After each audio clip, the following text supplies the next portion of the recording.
عقبہ خون میں بہہ جائے گا، یعنی جمرہ عقبہ تک خون آ جائے گا، اور بعض فرماتے ہیں کہ جمرہ عقبہ خون سے بھر جائے گا۔ میں اس وقت لوگ گھبرا کر کسی بہترین آدمی کو تلاش کریں گے تاکہ اس کو اپنا امام بنائیں اور یہ فتنہ دور ہو جائے۔ اب وہ ان کو اس حال میں پائیں گے، کس کو؟ امام مہدی علیہ الرضوان کو، کہ وہ بیت اللہ کے ساتھ اپنے چہرے کو چمٹا کر رو رہے ہوں گے۔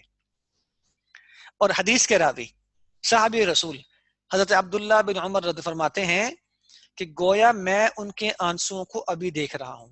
یقین یہ ہے عقیدے کی پختگی کہ وہ صحابی جو 1400 سال پہلے اس روایت کو بیان فرما رہے ہیں، لیکن عقیدے کی پختگی دیکھیں، جب اللہ کے نبی نے فرما دی بس عقیدہ بن گیا۔ فرمایا کہ میں تو گویا کہ ان کو آنسوؤں کو دیکھ رہا ہوں کہ وہ رو رہے ہیں۔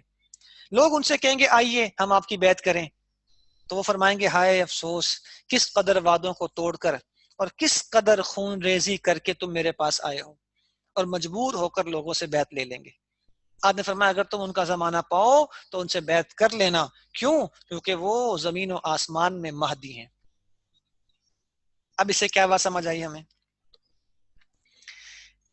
اسی بات سمجھ آتی ہے کہ جس امام مہدی علیہ الرضوان کا ظہور حج کے موقع پہ ہونا ہے، حج کے موقع پہ، اور مکہ مکرمہ میں ہونا ہے، اور وہ حج بھی عام حج نہیں ہوگا بلکہ خاص حج ہوگا۔ کس لحاظ سے؟ کہ اس حج میں مینا میں خون ریزی ہوگی، حاجی آپس میں لڑیں گے، اور حدیث کے الفاظ کیا ہیں؟ وہ کتوں کی طرح لڑیں گے، جیسے کتے لڑتے ہیں آپس میں، اتنی شدید لڑائی ہوگی۔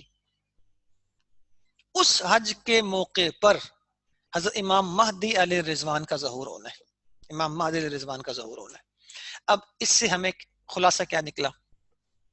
کہ دریائے فرات خشک ہونا ہے، وہاں سے سونا نکلنا ہے، اس سونے کو حاصل کرنے کے لیے آپس میں لڑائی ہونی ہے، جن میں بعض روایات میں آتا ہے کہ 3 لشکر آئیں گے، 3 لوگ بطور قائد کے آئیں گے لشکر لے کر تاکہ سونے کو حاصل کر لیں، اور پھر ان میں خون ریزی ہوگی بڑی شدید قسم کی۔ اور بند روایت آپ کے سامنے ذکر فرما دی کہ اللہ کے نبی نے فرمایا اتنی شدید لڑائی ہوگی کہ گویا کہ ہر 100 میں سے 99 افراد مارے جائیں گے۔ اور بعض روایات میں یہ بھی آتا ہے کہ امام مہدی علیہ الرضوان کے ظہور سے پہلے اہل بیت کا بھی قتل عام ہوگا۔ ایک شخص اٹھے گا جس کو سفیانی کا فتنہ کہا گیا ہے، جو اہل بیت کا قتل عام کرے گا۔ تو یہ حالات و واقعات پیدا ہونے ہیں۔ جب یہ حالات و واقعات پیدا ہوں گے تب حضرت امام مہدی علیہ الرضوان کا ظہور ہوگا۔ ابھی تک یہ حالات و واقعات پیدا نہیں ہوئے۔ اب جب حالات و واقعات پیدا ہو گئے اب کیا ہوگا؟ اب حضرت امام مہدی علیہ الرضوان کا ظہور ہو جائے گا۔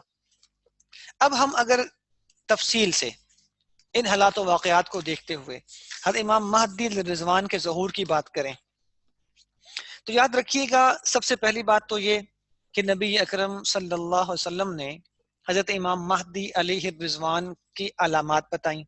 میں خلاصہ سارا ترتیب چل رہا ہوں اب ظہور تک۔ آپ نے فرمایا کہ ان کا نام محمد ہوگا، والد کا نام عبداللہ ہوگا،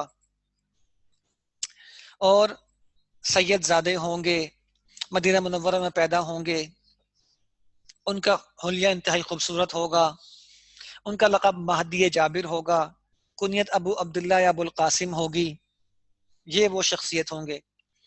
پھر کیا ہوگا؟ فرمایا کہ ان کے ظہور سے پہلے دنیا کے حالات کیا ہوں گے کہ پوری دنیا ظلم جاتی سے بھر چکی ہوگی، مختلف قسم کی ظلم ہو رہے ہوں گے، دریائے فرات خشک ہوگا، وہاں سونا نکلے گا، لوگ وہاں لڑائی کریں گے، ٹھیک ہے۔ اسی طرح فرمایا فتنہ اٹھے گا سفیانی کے نام سے، جو بہت زیادہ قتل عام کرے گا، بہت زیادہ قتل عام کرے گا، اور یہاں تک کہ اہل بیت تک کا قتل عام ہوگا، اہل بیت تک قتل عام ہوگا۔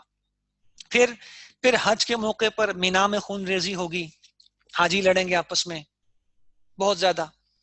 اب کیا ہوگا؟ اس حج کے موقع پر یاد رکھیے گا کہ پوری دنیا سے 7 بڑے علماء کرام مکہ مکرمہ آئے ہوں گے، جن میں سے ہر ایک کے ہاتھ پر 310 سے کچھ اوپر افراد نے بیعت کر رکھی ہوگی۔ یہ امام مہدی علیہ الرضوان کو تلاش کرنے کے لیے آئے ہوں گے، اور یہ پہلے سے آپس میں مشورہ کر کے نہیں آئے ہوں گے بلکہ الگ الگ آئے ہوں گے، لیکن جب وہاں اکٹھے ہوں گے ایک دوسرے سے ملیں گے اور آنے کا مقصد بیان کریں گے تو 7 کا مقصد ایک ہی ہوگا۔ اب یہ 7 مل کر حضرت امام مہدی علیہ الرضوان کو تلاش کریں گے، کیونکہ حالات بن چکے ہوں گے نا، حاجیوں کی لڑائی ہو چکی ہوگی، دریائے فرات خشک ہو چکا ہوگا، وہ سب حالات واقعات پورے ہو چکے ہوں گے۔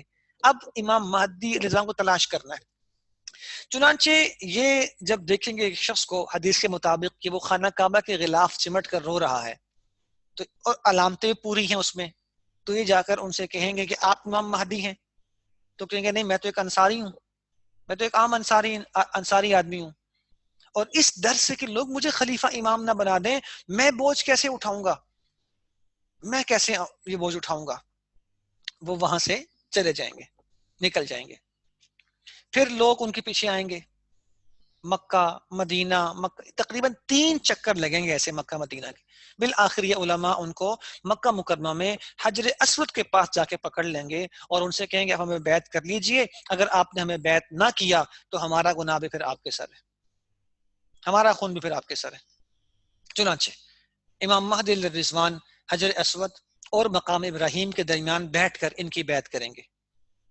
پھر عشاء کی نماز کے بعد امام مہدی علیہ الرضوان نبی اکرم صلی اللہ علیہ وسلم کے جھنڈا مبارک، قمیض مبارک اور تلوار کے ساتھ ظہور فرمائیں گے اور مقام ابراہیم کے پاس آ کر 2 رکعت نماز پڑھیں گے اور پھر منبر پہ چڑھ کر لوگوں کو خطبہ ارشاد فرمائیں گے. اس کے بعد پھر مختلف علاقوں کے لوگ، شام کے ابدال، عراق کے، مصر کے نیک لوگ، یہ آ کر امام مہدی علیہ الرضوان کے ہاتھ پر بیعت کریں گے. اب میں نے عرض کی کہ امام مہدی رضوان کے ظہور سے پہلے ایک فتنہ اٹھا ہوگا سفیانی کے نام سے. چنانچہ سفیانی جو ہے امام مہدی علیہ الرضوان کے خلاف ایک لشکر روانہ کرے گا. یہ لشکر جب ایک جگہ پہ پہنچے گا، روایات میں اس کا نام مقام بیدا پہ جب پہنچے گا تو اللہ تعالیٰ پورے کے پورے لشکر کو زمین میں دسا دے گا. صرف 2 لوگ بچیں گے، ایک شخص جا کر سفیانی کو اس واقعے کی اطلاع کرے گا اور ایک شخص آ کر حضرت امام مہدی کو خوشخبری سنائے گا کہ جو لشکر آپ کے خلاف آیا تھا اللہ نے اس کو زمین میں دسا دیا ہے. اس کے بعد امام مہدی علیہ الرضوان سفیانی کو خط لکھ کر اپنے بیعت کی کہیں گے کہ تو بیعت کر لے، تو بھی تسلیم کر لے اور تو بھی شامل ہو جا. چنانچہ سفیانی امام مہدی علیہ الرضوان کی بیعت کر لے گا. اب یہ